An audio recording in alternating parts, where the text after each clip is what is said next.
Welcome to Community Focus. I'm Larry Strother, and this week we're going to take a look at the city council races for Los Alamitos. With me right now is from District 1, we have Tanya Doby. Tanya, welcome.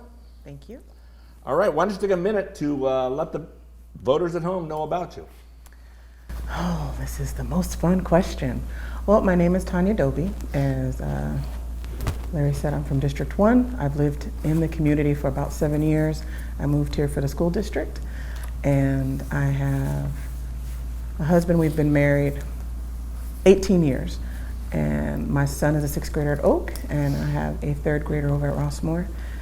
And I am also a small business owner. And I love Los Al. All right, well, you got a lot to tell us about yourself now. So obviously, you're on the council now. Yeah. At the baptism of fire. Budgetary challenges are one of the city's biggest challenges out there. What's your position on Los Alamitos Measure Y? And tell us what else you think could be done to help resolve the city's budget challenges. Okay, well, anyone that's ever seen me speak, you know I am probably the most simple council member that you'll encounter, or politician for that matter. For me, it boils down to the tax revenues that we are looking to collect with the 1.5% increase will either go to our city or go to our state. It's not a matter of if we don't ask and receive the 1.5 that no one gets it. It's more so a matter of either your city gets it or your state gets it. And that makes it a very simple decision for me because I moved here for the type of community that I'm in, and it's only sustainable with an increase in finances. And to the second point, what else could be done? It's really trying to, how do you attract more businesses? We're kind of in an interesting space because you have to be solvent, you have to be a viable space for people to want to come. So we need finances for that. I'm sure you've heard it takes money to make money.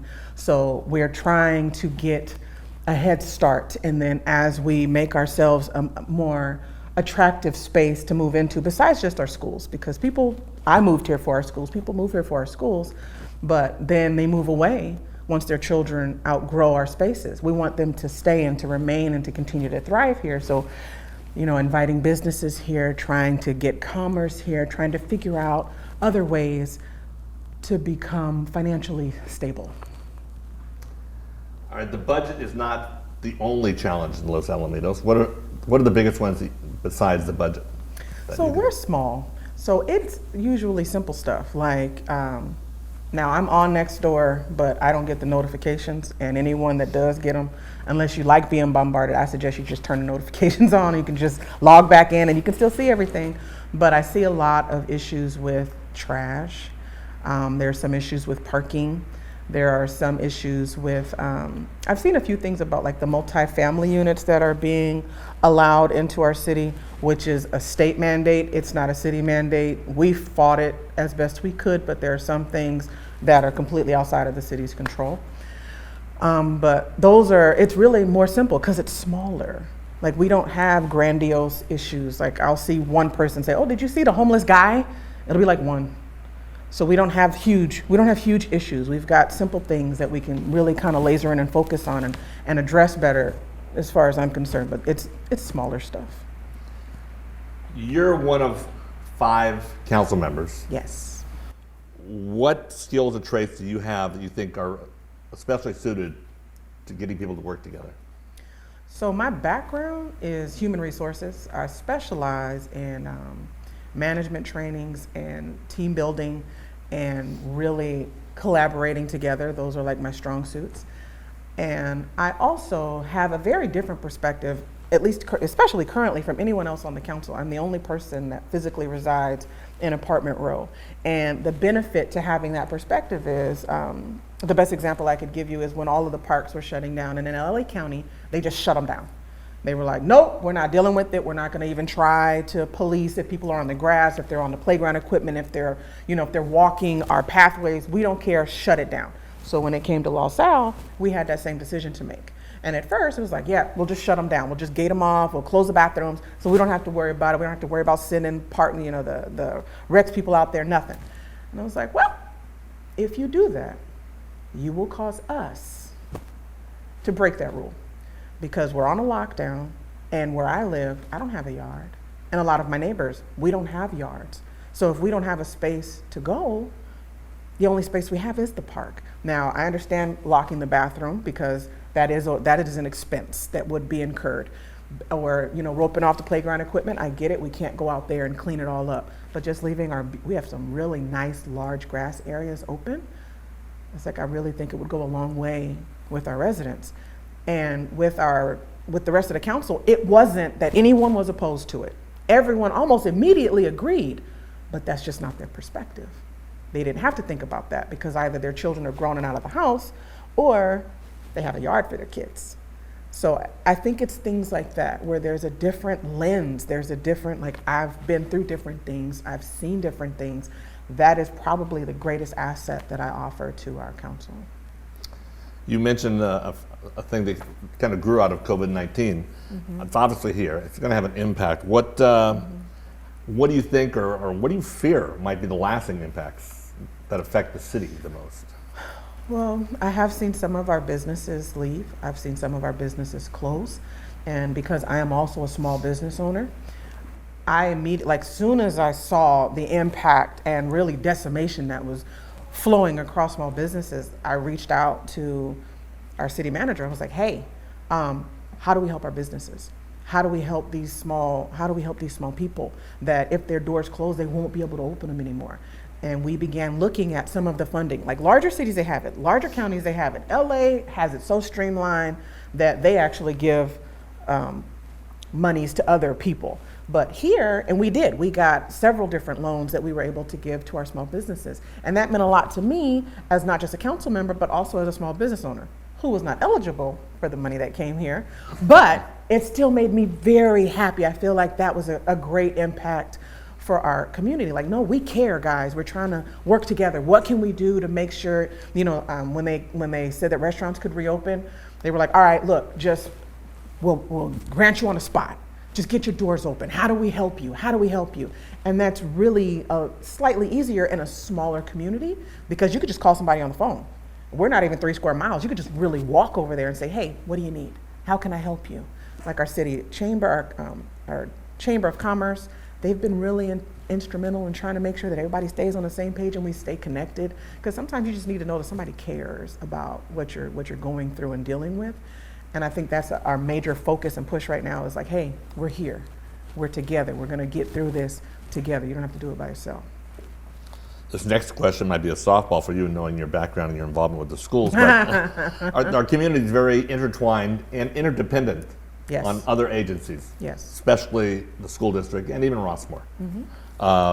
So how would you facilitate even better relationships with those agencies? Well, I'm still very involved. I tried to step away, but I talked to one of my friends who's on the PTA council yesterday, and she was like, Tanya, we need a liaison between the Los Al at home parents and our PTA. We've got to get that information going. I was like, absolutely. Like, I'm still on the steering committee for my daughter's elementary school, and it's really presence. It's being present. I tell anybody, it's always funny to me when people are like, oh, we're so glad you came to our event. I was like, first of all, I don't know any better. I really think it's my job to come. If you ask me, if you invite me to come, I really think that that's my job. I should show up as an ambassador for the city, as a face to let you know that, hey, we're here and we've got you. And it's the same with school events. Or I don't know what events that Rossmore has, but I have a lot of friends that live in Rossmore, and just making sure if they're like, well, Tanya, I have a question about this. Not saying, well, you live over there, we live over here, I don't have to listen to you, but making sure that the communication stays open and just being available. I have found that really goes a very long way, and we are very interdependent on one another. Like, the school needs the city, because if the city of Los Alamitos doesn't exist, it doesn't matter how good your schools are, because they won't be anywhere. But then we also need the schools. People move here for them. And Rossmore, I think just because you're right in the middle of it all, like it does us no good. It does us no good if any of us are at odds with anyone, because you won't get anywhere. Obviously, it's a general election year, very acrimonious climate. May not be new, but it's certainly even more visible than ever before. What are your thoughts on this? Do you think it might negatively impact the city? Or do you think it's just one of those things that it happens? And I think that it can. And that's when we have an opportunity to grow. Like, that's the way that I see adversity. To me, adversity is it's just an opportunity to grow. It does not have to be necessarily a very bad thing. Like, I know that there are some people, they're losing friendships, family, over what's happening across our nation. And to me, it's more like, it doesn't have to be that way. Like, let's just sit down and let's talk about it. Let me really listen to what you're saying. Like, if that's really what you believe, if you believe that with every fiber of your being, then let me set my pride aside really quick and really hear what you're saying. And that is the way I approach anything. And we don't have to agree. Ask my husband, he'll tell you, she don't always agree with me, but we respect each other and we approach it with love. I think love is really what's missing across the board. Like, people like, you can't cuss somebody out and be like, but I love you. To me, now that is my very firm opinion. You're not gonna cuss me out and then tell me that you love me. But if we could sit down and really listen, not listen to respond, but like listen to hear what the person is saying. Because sometimes people say things and it's not what they meant. And if you're really listening, you can hear their heart when they're speaking instead of their words. Because sometimes people don't always have the words to say, they just know that they need to get something out. But when you really stop and sit still, and it's like when your children are learning to share and they're still learning how to get all of those really big emotions out. You've got to sit and just, because they might say some mean stuff. Like, you're the worst mommy ever. For the record, my children never said that. But if they did, that's not what they mean. Something is so big in them, they can't handle it. They don't have any other words. So it's, my job to really try to hear what they're saying. And I think that as leaders, that's our job, is to stop and really listen to what people are saying, and not, if it gets petty, you don't have to do that. You're a leader. And that's what leaders do. That's our charge as a real leader, is to make sure, number one, people got something that they can follow. And number two, that they feel like you're worth it. You're worth following because you hear them. You're with them. Okay, 30 seconds, your best elevator pitch to the people of Los Alamitos. But well, y'all, listen, I love the community that I'm in. I'm the type of person that I cannot just sit back and not be a part if I see something that needs to be done or addressed. I have to step up and do it. I like to say I'm an introverted advocate, and I'm just here to do what's best for our city. And I hope that you will join me in doing that. Thank you. thank you very much, Tanya. Thank you always, Larry. Thank Tanya you. Doby, candidate for District 1. District 1. All right, we'll be back in a second. When I still came in under time. You did. All right, we're back with another candidate from District 1, Dean Grose, familiar figure to residents here in Los Alamitos. But Dean, who knows, we may have voters who aren't familiar with you, so why don't you take a second and introduce yourself to the voters of the district now, District 1. Yes. A new thing for you. Yep. For us all. We're learning that very quickly. My name is Dean Grose. I'm a candidate for the council in District 1. I've been on the city council twice in the past. I'm currently on in a 2-year term, which is why I'm running for the 2020 election. A lot of background with the city, but more importantly, I like the interaction with our residents, the ability to take their calls, take their emails, and try and do what I can to help. All right, Dean, budgetary challenges you're very familiar with are probably the biggest issue facing Los Alamitos. Measure Y, I'm assuming you're in favor of it since you voted partly for it. Well, as a conservative, I'm not in favor of taxes. Being on the council and having worked hard to deal with the shortfalls that we've had over the last several years, and it goes back beyond several years. It's quite clear that we don't have a diversified revenue coming into the city, and one of the options that came up as part of our discussion was to consider adding a 1% tax. I kind of questioned why we weren't going for a 1.5%, because the threats out there with OCTA, with the state, with the county, there is a limit on how much a sales tax can be. And if the county came through and decided to add a 0.25%, at a 0.5%, at a percent, that money goes to the county. With this sales tax measure, the 1.5% that's requested is based on sales purchases that apply. Not every purchase that you make applies with a sales tax, but the revenue produced from that comes back to the city. We have about 8 million in reserves. A lot of that is already dedicated for specific things. When I was on council back in 2006, we created a policy on budgets, and part of that was to allocate 25% of the reserves based on the annual budget, take 25% of it and earmark that into reserves as an emergency fund. We're seeing it happen around us left and right, where cities suddenly have a problem, whether it's the brush fires, whether it's something unexpected. That's what an emergency is.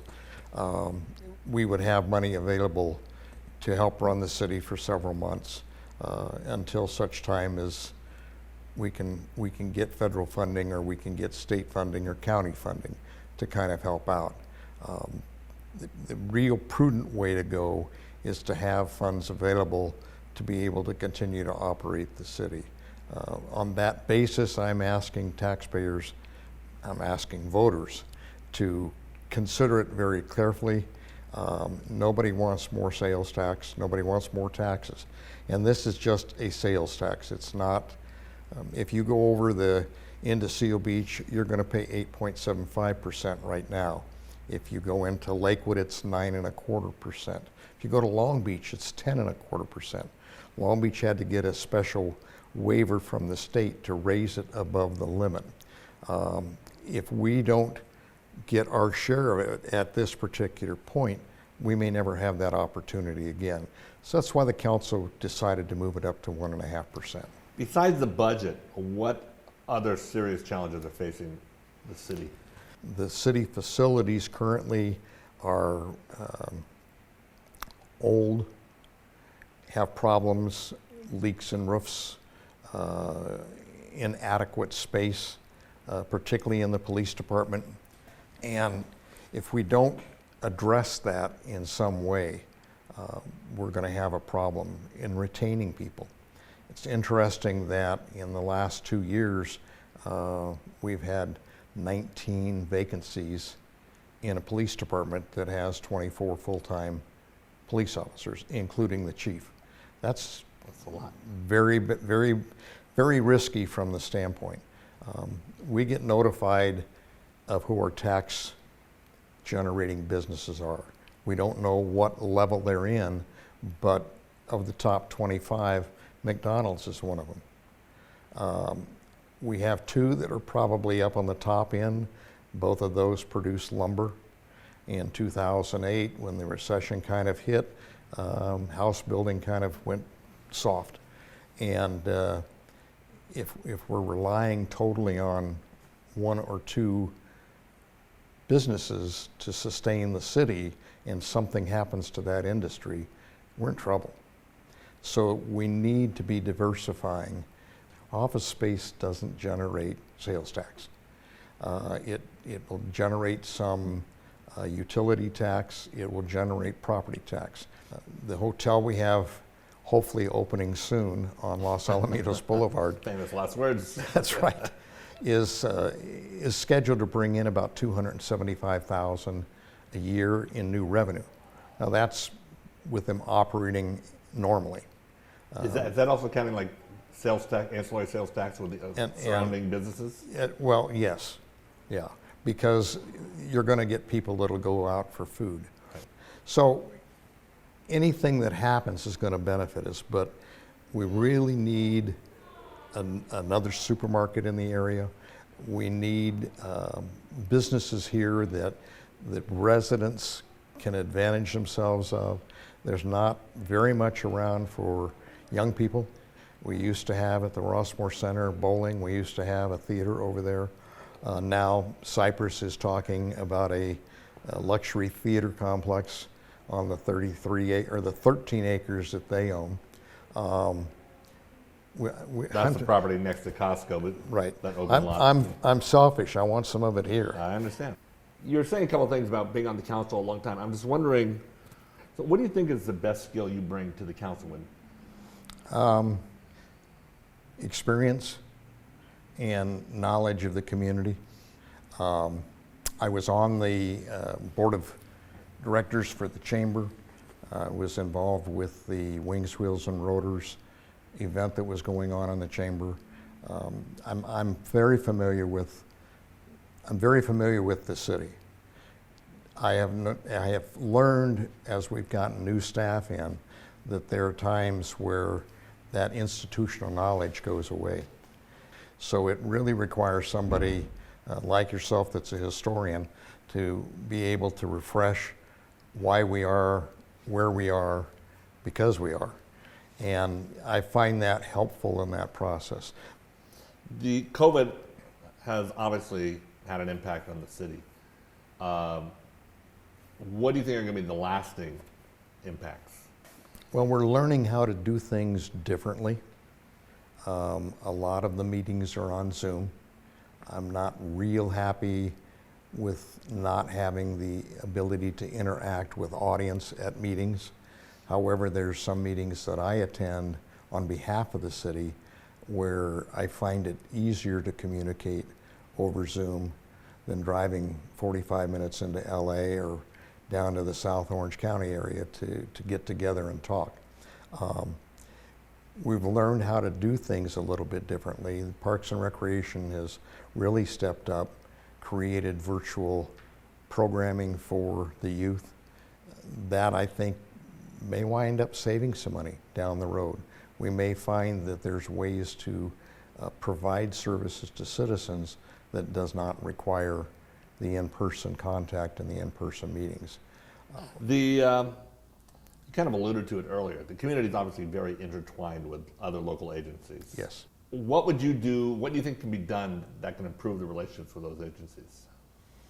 Well, I think the ability to sit down and have conversations, the ability to get the people who are decision makers into a room and be able to explore opportunities. I'm a person that doesn't believe in obstacles as much as I see opportunities. It bothers me when somebody says no. We've found, and I've learned over the years, when you talk about a tree going in and it's $800, $1,000, $1,500, and you ask about the tree going in and they say, oh, it's probably going to cost us about $8,000. Well, that's because they don't want to put a tree in. You need to be able to look through that and determine what exactly can be done. And there are multiple ways of reaching a solution. It's a compromise. We've got some really good nonprofits in the town. I volunteer at a lot of them doing things. Both my wife and I are donors for a lot of them. During COVID, the nonprofits have been a huge help in terms of our people in town that have had problems, being able to arrange for food, being able to arrange for payment, things of that nature that help people. So we've got to partner with everybody, from the school district to Precious Life, to We Care, to you name it, Grateful Hearts, CASA. We all have to be able to work together and come up with the best resolution. Rossmoor is going to need to make a decision on getting involved from the standpoint. They function well right now as community service districts, but I think there's an advantage for us, there's an advantage for Rossmoor if we were together. I'm not suggesting that we start talking annexation. I think it's a topic that should be on the table. We need to be able to work with neighbors. There are things that we might be able to do with Cypress if we were working together. When they're planning things that are going on, like the 13 acres down there, it's going to have an impact on us. I've been trying to get us involved and engaged to where we get back the dollar a square foot on development. At one point that was in place. I think Costco was probably the last spot that we got money on, and it was to help mitigate what happens on Catella. Traffic on Catella impacts all of us. I had a business on Cerritos Avenue that talked about their guys being late coming into work at 8 o'clock. And I said, well, hello, what time does the high school start? Yeah. And so you've got a 30-minute window, a 45-minute window in the morning. Can your guys come in 45 minutes earlier and leave 45 minutes earlier? Which I think they finally wound up doing. But decisions impact each other. Decisions I make on what I do with my house affects my neighbors. And so working together is really important. Okay, final 30 seconds here. Make your elevator pitch to the voters of District 1. I've been fortunate to start a newsletter that goes to voters in District 1. I started that back in May. It goes out twice a month, and the intent is to try and keep the voters and the residents in District 1, including the businesses, informed of what things are going on in the city that will impact them. If you're not receiving that newsletter, if you'll just contact me and give me your email address, more than happy to put it on. It's a constant contact approach, so you can stop at any time that you want to. I appreciate your consideration. Ballots start coming out on the 5th of October, and so we're 35 days away. You had at a this card point. you wanted to show, Yes, too. I did. One of the things that happens in Old Town East and Old Town West has been a series of property crimes, breaking into cars, things of that nature. But what I've done is, to do a neighborhood watch requires a contract and cost with the police department. So I'm having signs made up that call for Neighborhood Crime Watch. It's a program that doesn't require any cost, and I'm willing to make these signs available to any resident in the Old Town East, Old Town West, and a small section of Apartment Row, as well as 2 streets that are in Long Beach. They can hang it in the alleyway. There's wire signs that they can put it in their front yard if they want to. They're multifunctional. It's a multifunctional sign, but again, it's designed to try and get an area safer in the process. So thank you very much for the opportunity to talk with you and to participate in this interview. God bless. All right. There you go. This is Dean Grose, District 1, and the election day is November 3rd. November 3rd. We are now moving on to District 2 candidates, and with us to start things is Ron Bates, a former Los Alamitos mayor and councilman who somehow wants to get back into the game here. So why don't you take a minute and talk to the camera and reintroduce yourself to the voters. You bet. Good afternoon. My name is Ron Bates. As Larry mentioned, I'm a former mayor and council member. I guess in this election, one of the things that's relevant is that I've lived in the same house in the 2nd District for 43 years. My wife and I have lived there, raised 2 children who went to the Los Alamitos, through the Los Alamitos Unified School District schools, and are very proud residents of Los Alamitos. Additionally, my professional career has been primarily in city management. I have had some experience in the private sector as a certified financial planner, although I'm not doing that now. But I have also spent many, many years as a city manager. I was city manager in the cities of Buena Park, La Habra Heights, Southgate, Pico Rivera, and assistant city manager in the city of Anaheim. So I guess as an introduction, I'd say I'm well versed on city business. As was mentioned, I've been on the city council for many years, and as mayor on 4 different occasions. So I hope, Larry, that suits as a little bit of background. I guess I could talk a little bit about education. Would that be all right?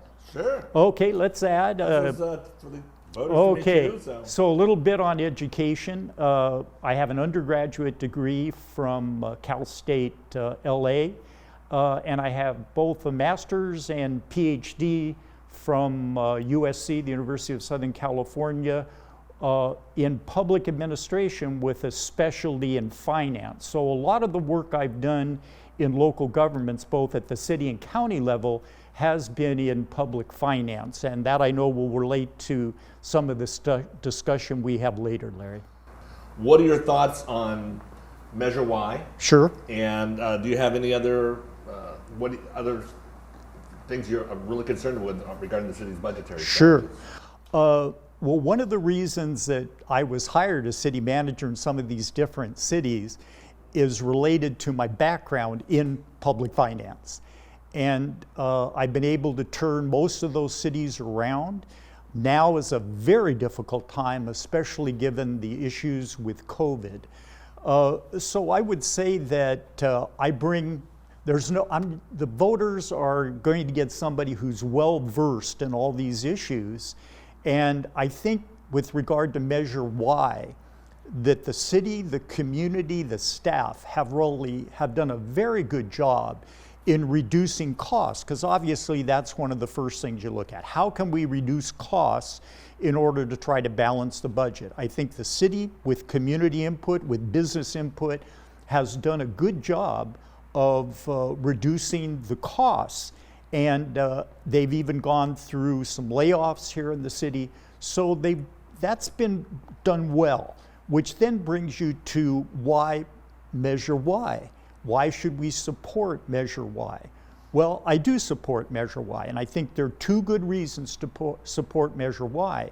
One, most of the reductions have been made, and there are a lot of built-in costs into a city budget which go up every year as long as the city is functioning. Consequently, there is some need for additional revenue. I think already structurally, and I'll use that term, we're about $700,000 a year in the hole. So hopefully we don't want to see a city where all we have is just, say, public safety services. You've got to provide some additional services to the community: parks, recreation, public works. And so I think we need the funding in order to continue to do that.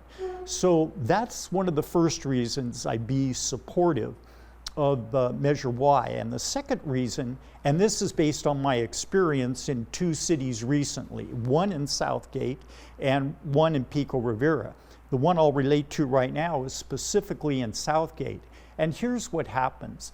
Is we may have the best intentions. Nobody wants to increase taxes, and I put myself in that category. Unfortunately, the way the system works is we have like 9.25 cent sales tax to work with statewide. In this city, we have left 1.5 cents left on the sales tax to be at the maximum. The problem is, if you want to keep your money locally, you need to do that by passing the city tax. And if we don't do that, I think we can pretty well be assured, because this is what happened to me in Southgate, there, MTA, the Metropolitan Transportation Authority, came in and took off 0.5 cents off that sales tax. I think here in Orange County, we have the same challenge. If we don't keep the money locally here in the city of Los Alamitos, I think we can count on OCTA, the Orange County Transportation Authority, the Flood Control District, the Vector Control District, Metropolitan Water District, the Air Quality Management District. All those people will be in line to take that money, and we'll lose control of that money here locally to put back into our community. So I'd say those are 2 good reasons for voters to give serious consideration to supporting Measure Y. Do you think those problems are exacerbated now because of COVID-19, the challenges, because every agency is strapped for cash. Absolutely, Larry. Every agency is strapped for cash. I think that if we look at cities, more and more cities we're already seeing, are requesting funding from the federal government to just maintain their budgets. It's happening at the state level too. So with COVID and some of these businesses, and I think we'll be talking about this, with some of these businesses that are under so much pressure and can't operate at full capacity, the city loses the value of all that sales tax that you would ordinarily have to help run your city. So maybe if I could just carry that comment over a little further, I think it's one of our responsibilities as elected officials to see how we can work with our businesses to get them functioning safely, and that's the key. It has to be done effectively, well, in conjunction with county and state health officials to make sure that people are safe, but to do it in such a way that we can try to get these businesses back operational so some of these small businesses can survive, and at the same time the city and community benefits from the sales tax and other business taxes that they generate to help provide services to the community. Besides the budget, what do you think the biggest issues facing Los Alamitos? I mean, that's obviously the big one, but... Sure. Let me take two steps in this. First, let me say, hey, District 2 has a major issue that we're concerned about, and we've worked hard to try to work with the school district and put some limits on the lighting, and the improvements at the track and the microphones are having an impact on the whole northern area, College Park North, Greenbrook, the 29 homes right adjacent to the high school. All those are being impacted by the lights and the sound system that is operating there. So we've worked, my wife was involved in this, a lot of people in the community were involved in District 2, and we're able to work with the district to limit the use of that facility to students, and everything closed down by 8 o'clock at night. No adult soccer leagues in there on the weekend, no renting to other outside organizations to use that facility, which is important to keep the sound and the noise down in the communities that surround the high school. So I think that's an important issue for District 2, and I certainly will continue to work with the school district and their representatives to mitigate the challenge that track, the lights, and the sound system have on those residents in the northern part of the district. I'd say generally the challenges that the city has, I think, relate to our businesses and helping to encourage them and promote their success, getting people back working and going to the establishments, patronizing these businesses, again, in a safe and effective way that indirectly helps the whole community, helps the tax base, and helps keep these businesses viable in our community. You kind of touched on this when you're talking about working with the school district. Obviously, Los Alamitos is intertwined and interdependent with the school district, but also Rossmore. It depends on Rossmore for tax dollars, sales tax dollars, and just people working, subscribing to the rec programs. Sure. Like that. What skills do you bring to facilitating the really effective cooperation with those agencies? Sure, Larry. I guess I would say, in a very pleasant way, look at my record. And in the past, I was very successful in having our city staff, the city council, all of us work with the school district. And if you'll remember, many years ago, we put that whole complex at McAuliffe together with the improved fields, the lighted fields for the football in the afternoons on Friday, for soccer all weekend. That's just one example of where I've been able to work with the school district. I think we can take another example. While I was mayor, I worked with our city staff, with staffs of every city around us, the county and the state. And if you'll remember, that pool over at the Joint Forces Training Base used to be a mud hole. It used to have frogs in the bottom of it. remember it well. You remember it? We were able to reconstitute that. I helped bring in funding from the states, the county, the cities around supported that. And now we've got a beautiful facility over there that hosts the U.S. women's team and a lot of the local water polo teams, swim teams, adult swim over there that's just getting back in operation now as COVID is starting to mitigate. So I think those are some examples, Larry, of ways that I've helped in the past, and I think I'll be able to help in the future. We talked about COVID a little bit, and you touched on this, but it's going to have lasting impact. Sure. Do you think that will be a severe problem, or just it'll be a temporary problem? And what will those problems be, do you think? I do believe that some of our small businesses are going to have difficulty in coming back. That's why I think we've got to go out of the way to try to help them as best we can. I think the city's done a good job. If we've seen some of the outside parking areas that have been converted to outside dining, I think we need to look at all options that are on the table to help businesses start to come back. I'm very pleased that the school district is back in operation now, both at the elementary, middle, and high school level. I think getting the kids back into a good educational environment where they can learn a lot more than sitting there in front of their computers all day, I think is really positive for the community.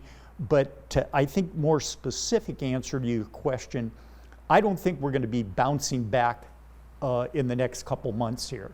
I think this is going to be at least a full year to maybe a 2-year recovery before we see things back to the way they were before, and we really can build the kind of community interaction that I think has been a hallmark of Los Alamitos, Rossmore, this whole area working together with the youth center to really build a really interactive and successful community.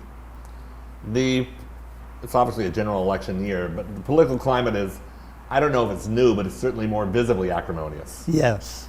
Do you think that is a threat to Los Alamitos in any way, to getting things done? Or is it just something it's an aberration elsewhere and not a problem here? I hope not. And that's the way I'll view it. I think that civil discourse needs to be respectful, appropriate, and informative for the people so they can make appropriate decisions. I think the fiasco we saw on television last night with the presidential debate was just that, a fiasco. It embarrasses the whole country, it embarrasses us internationally. It doesn't contribute to anything except acrimony and division. One thing that I think is very positive, and that's why I like local government so much, is because it's nonpartisan. I mean, we run as individuals, select the best individual, which then makes it a lot easier for us to work together for the benefit of the community. All right. Closing statement, your elevator pitch. You have 30 seconds to talk 30 to the seconds. voters of District 2. You right bet. To the camera. You Give it bet. your best shot. You bet. I'd just like to say that I've really enjoyed this city. I've enjoyed raising our children in this community. I think we've all benefited from the quality of life that we provide. I really have the energy and the commitment to do a great job for the city. I think you can count on me to sit down the first day, if you do elect me, and start working in a very effective manner. Obviously, with my background, I don't have a big learning curve to deal with. So, in closing, I'd say thank you. I really enjoy this community, and I'd appreciate your vote either by mail or on November the 3rd. Thank you. All right. Thank you very much. Thank you.